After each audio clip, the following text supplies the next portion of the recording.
ప్రస్తుతం ఎర్ర సముద్రంలో ఇండియన్ ఓషన్లో వీటన్నిట్లలో కూడా అమెరికా దళాలు ఉన్నాయి, భారత సైన్యం ఉంది, అట్లాగే ఇతర దేశాల సైన్యం ఉంది. ఎందుకని? ప్రపంచ వాణిజ్య నౌకలు అట్నుంచి వస్తున్న వాటిని తీవ్రవాదులు దెబ్బ కొడుతున్నటువంటి వేళ దాని సంరక్షణ కోసమని ఉన్నాయి.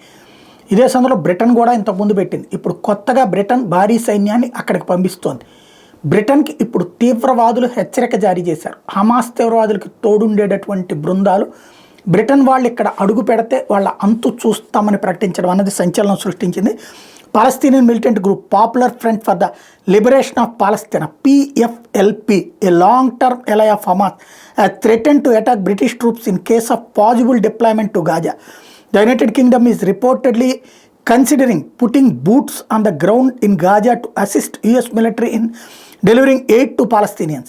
British troops would be treated as occupation forces and will be legitimate targets for the resistance, the PFLP said in a statement. ఇది ఇప్పుడు ఏంటంటే మొన్ననే అమెరికా ఏం చెప్పింది, ఇజ్రాయెల్ ఐక్యరాజ్య సమితి అనుబంధంగా ఆహార పదార్థాలు అవన్నీ డిస్ట్రిబ్యూట్ చేస్తున్నటువంటి సహాయక బృందాల్లో హమాస్ తీవ్రవాదులు ఉన్నారని చెప్పి ఆరోపించి వాళ్ళని అది చేయనియట్లా.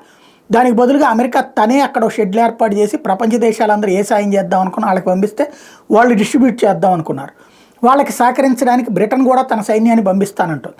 ఇప్పుడు వీళ్ళిద్దరినీ చంపేస్తారట అక్కడ సాయం చేయడానికి వస్తే. ఎందుకని అంటే అక్కడికి వచ్చి సాయం చేయడానికి వచ్చిన తమ దేశంలో ఆధిపత్యం చెలాయించడం కోసం వాళ్ళు ఎత్తు వేస్తున్నట్టు భావిస్తారట.